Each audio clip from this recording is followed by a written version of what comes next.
রাগ নিয়ে আমার একটি লেখা পাঠ করছি। রাগ বড় ভীষণ বস্তু। রাগ হলো সেটা মনে পুষে রাখা ঠিক নেই। মানুষ মাত্রই ভুল হয় ও হবেই, একথা মনে রেখে রাগকে তোষণ ও পোষণ করতে হয়।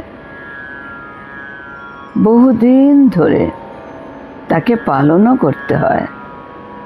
তাহলেই দেখা যাবে একদিন এই রাগ তোমার পোষ্য হয়ে গেছে ও তোমার বশে এসে গেছে। কোনো প্রতিকূল অবস্থাতেই তুমি আর বিচলিত হবে না। তার উপর রাগ তোমার করুণা হবে। একটুতেই আর তুমি রেগে যাবে না। রাগ কখনো কাহারও ভালো করে না, শুধু ক্ষতিই করে। রাগ মানুষের প্রধান শত্রু।